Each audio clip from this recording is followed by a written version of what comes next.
Hey guys, welcome back to Carol's Corner MMA podcast. I'm Kyle Carroll, and tonight we are joined by Brandon the Mechanic Cuttino. We'll be fighting in the main event at Gut Check coming up. Brandon, first of all, how you doing, and how excited are you to be the main event? I'm doing well, man, and I'm definitely excited to be the main event. I mean, it's always an honor when you're chose to close the show. That's big in the organization. Kind of believe in you, saying that you are an entertaining fighter as well. Absolutely. The fight's taking place on February 18th, 2023. Going down at 6 p.m. is the start of the main card. It's going to be on FCITV, I believe it is, .com. And then if you want a T-shirt from Brandon, go to fightersfirst.shop. So tell us a little bit about how camp's been going for you and what's new with you. Yeah, so you guys know I fought last June also for this promotion at Gut Check. It didn't go my way, so of course when you take the L, also with that L you learn as well from it. So I kind of had to kind of think about how it is that I wanted to do this training camp. I just had to change some things around, for the better, and things are really going well for me. I changed how my camp is going. I'm really more focused, really more on me. I'm actually in a better place.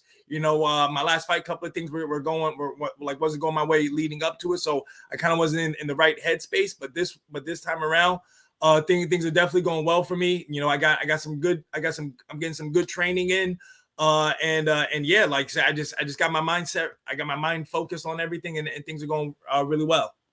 You're going to be fighting Zach Kelly in the main event. Tell us a little bit about him, what you expect from him. What kind of challenges does he propose to you?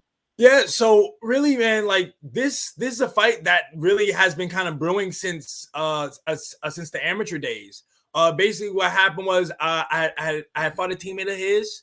I beat his teammate, and then I heard he wanted to fight me.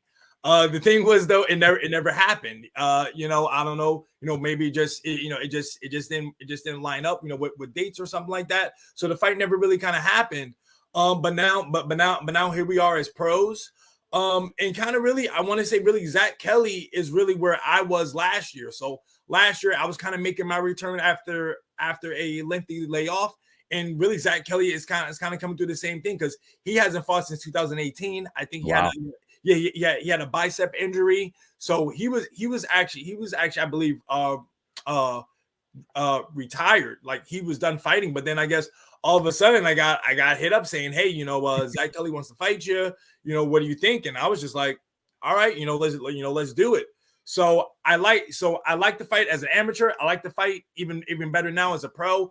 All the years have gone by. I feel like I've gotten a lot better. I've improved. And like the thing is, really with Zach Kelly, I don't know how he is now because like I said, he hasn't fought since 2018. But I just think that I mean, I thought back then as amateurs that I would have got my hand raised, and I still think even now as a pro that I would get my hand raised as well.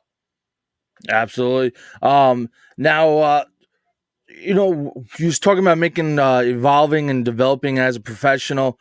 Tell us what has changed the most about you since the time you were an amateur to now as a pro, and how your career's come along.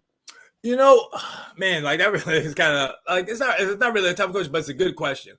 I really want to say like because crazy thing is like before we even had this, I actually went back to that fight that I had against his teammate to kind of watch the fight and everything like that.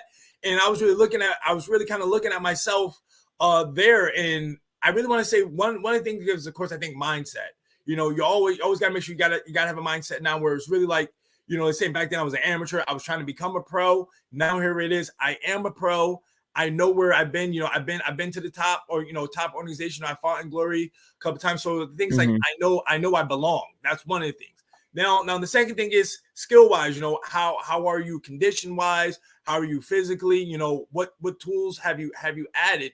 And I think one of the things is one of the things that I've done is I'm now able where I think I can really kind of go forward more. Added pressure. Pick up on little things, just to kind of change up your style. So this way, people don't really know what to expect from you. Awesome. And then you're talking about changing things in your camp and stuff.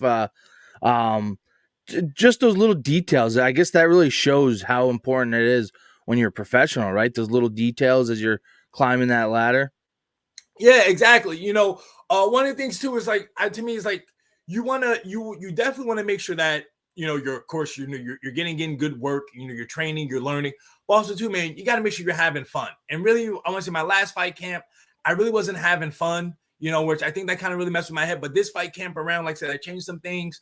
I'm definitely having more of a blast, having a good time, enjoying myself. Like before, sometimes it was kind of a drag to kind of go to training. But now I look forward to it. I'm happy. I'm excited. I'm ready to go with, with my training partners and everything else. So like, I'm really just kind of embracing the suck, even all the things that, your conditioning, strength training, all that stuff. I'm embracing it. I'm loving it. I'm having a good time, cracking some jokes, having some laughs with the boys. So that's always a good thing. And, that just put your mind to. And also, too, I really want to say I want to say the last fight that I had, I think was really the only time where I've actually been on a fight card by myself, no other teammates. On Okay. this card, I actually have two other teammates. They're amateurs, but it's still, but the thing is though, right? You're not the only person in the locker room. There are other guys, that you can kind of feed off the energy with, you Mhm. know. Now you're talking about keeping the fun and embracing the suck.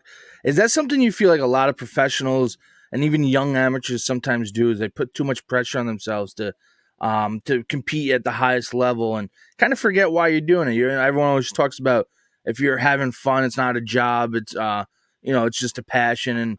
And feel like sometimes people get burned out just because you're putting so much pressure on, working so hard. Is that something you kind of looked in the mirror? You're like, you know what, this is supposed to be fun as well as a career, but fun at the end of the day. So why Yeah. put so much pressure on? Yeah, exactly. Like to be honest with you, that's actually there's actually one of the amateurs that I know. That's actually something that I usually talk to him about. Like he usually will always hit me up on Instagram, ask me questions, and everything like that. And usually like he always asks me like how do I deal with this? How do I deal with that? And I just give him my 2 cents, and I basically try to tell him like, yo, at the end of the day, like fight night, that's the fun. Like the training, Mhm. like that's the hard part, that's the suck part. But it's like we do all this stuff for for fight night. Like that's where we just to go out there and just let everything hang and just have a good time. Like of course, I know people like, I mean, I was like that too growing up as an amateur, where especially too as an amateur being the main event, you're like, oh, everybody's coming to see me, you got to make sure you put on the show.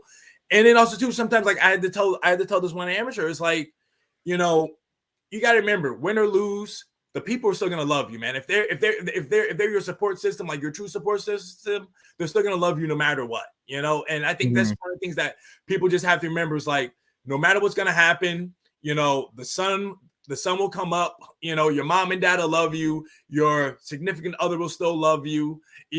Everybody else is just noise.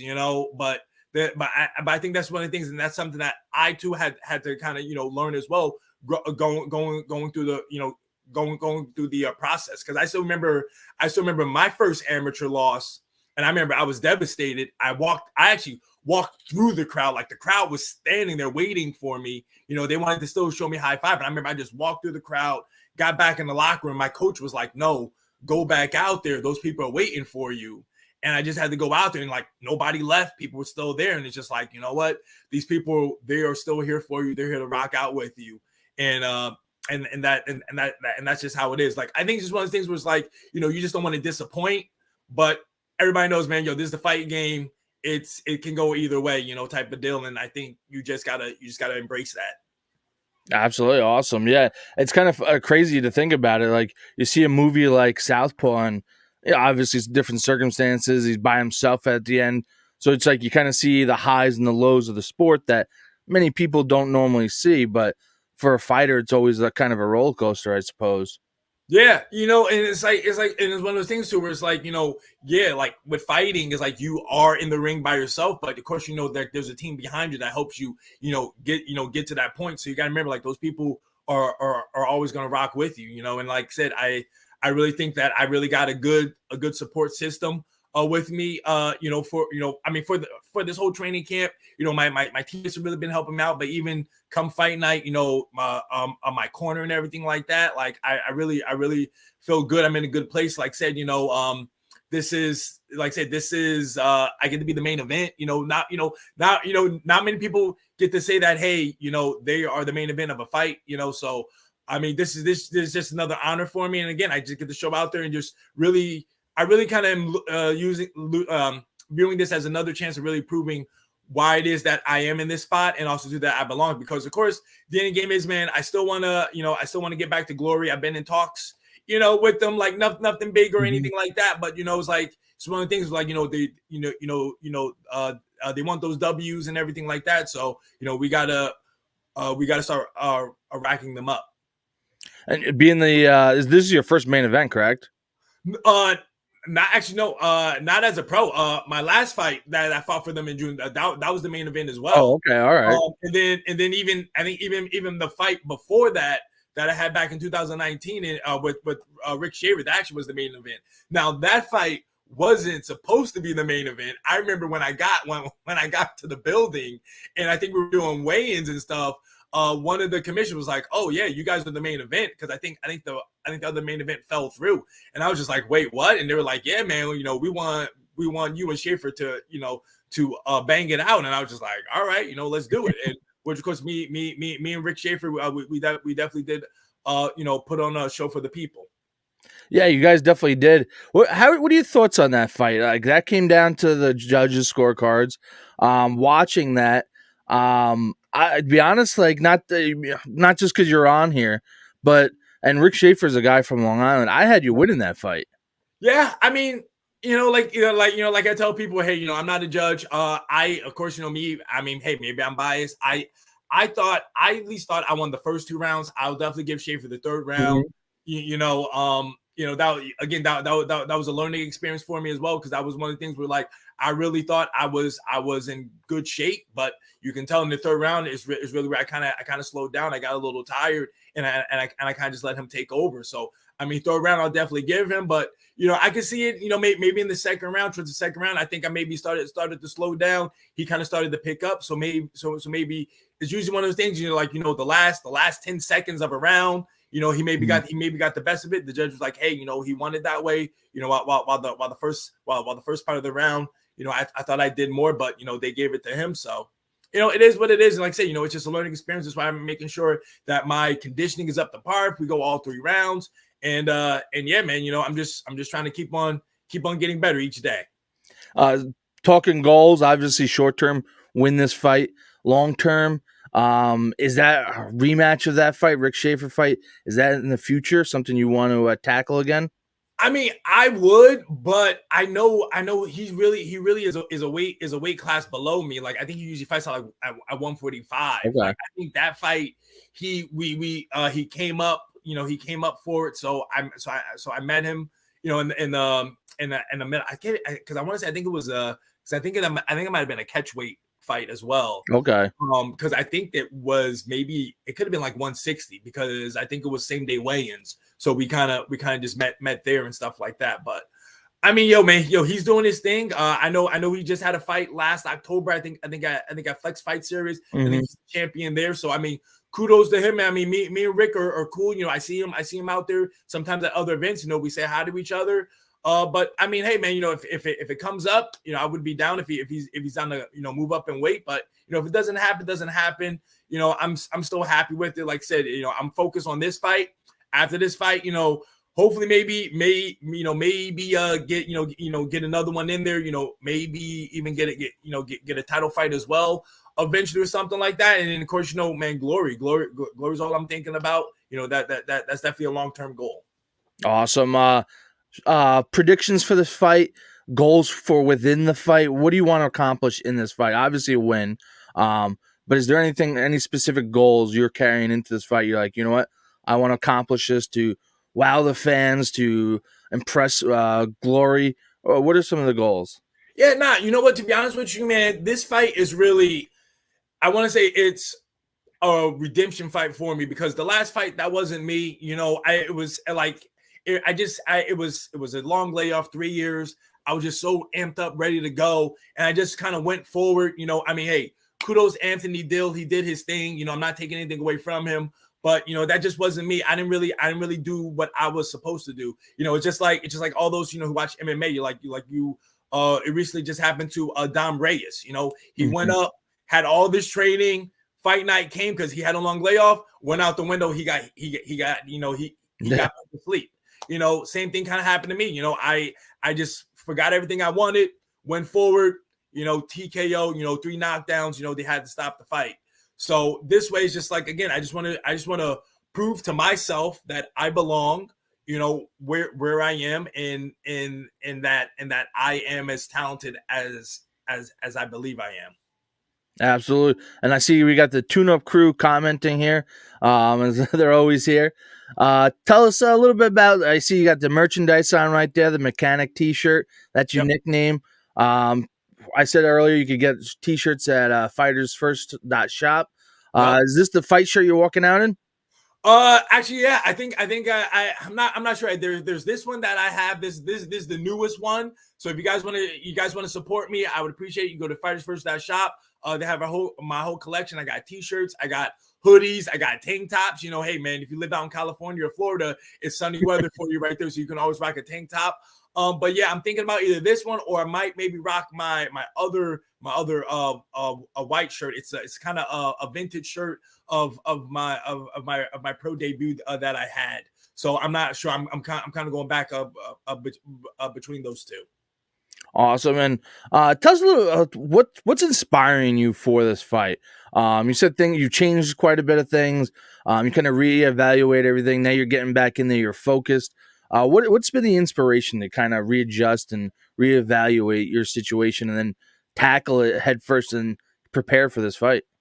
I mean, one thing always, like I always tell, of course, like everybody who knows me, but might have some new people in here. I also teach martial arts. So really one of the reasons why I do compete is for the students. I want them to show everything that I teach them does work. But also too, man, one of the things that we talk about is adversity, or what we call having a non-quitting spirit. I'm saying, when things get tough, don't give up. And like say, I'm coming off a loss. I want them to think that, oh hey, I lost, I'm done, that's it. Is that hey, I have a non-quitting spirit. I still will meet adversity, and I'm still gonna face it. Like I'm not gonna run from it. I'm gonna run to it. And like say, I'm put myself back in there. And again, like I'm going up against a dangerous guy. Like say, Zach Kelly is a tall guy as well. He's actually I think the same height as me. So another 6'1" guy. Saying usually most of the guys I fight are usually smaller than me. So I mean, saying Zach Kelly is gonna have some length, gonna have some reach, as me. So so it's always different, going with the taller person, because you got to get your distance. Timing might be a little different as well. So that's kind of one of the things that I kind of am looking forward to as well. Really kind of seeing how it is to go up against a fellow tall guy.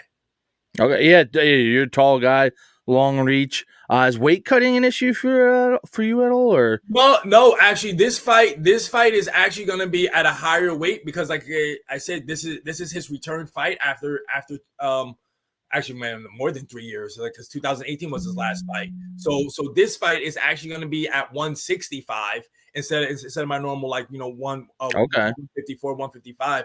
So 165 is no problem for me. I'm pretty good right now where I am. And yeah, so I'm looking forward. I'm just looking forward to it, man. I'm really amped up for it, man. Like I said, man, in my mind, I'm just in another space. Like I said, I'm really getting some good training in. Like I said, changed some things up. I'm actually doing some strength and conditioning now. I haven't lifted weights in like over, I don't know, maybe like 2 years. I started lifting weights again. Like say, man, just changing things up. Just always just trying to evolve and like say, man, like I tell people on the social media, man, the mechanic is gonna do some work February 18th. So get your tickets, get your popcorn, because one thing everybody knows, I'm trying to be entertaining, but I'm always trying to put on a show for you guys. Even my last fight with Anthony Dill, it was one round, but it was one round of excitement. There were knockdowns, there were spinning back fists. it's gonna be all you need to know is it's gonna be a good time either way. Awesome. And those want to watch it, you could buy the live stream at fcltv.com. You could purchase there and watch Gut Check, the championship. Brandon's fighting in the pro main event against Zach Kelly, February 18th. How can people follow you on social media leading up to this fight? Yeah, of course, guys, right? You can follow me on Instagram and Twitter at bcuttino tsma. It's BCUTTINO TSMA.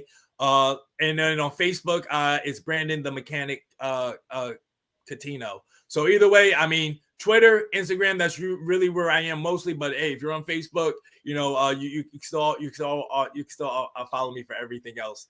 And that's really it. Like saying, I'm mostly always on there. So saying, if you message me, I will respond back. I'm one of those guys that always likes to give back. I like to talk to the people, and of course, we can always use more people to join the tune-up crew.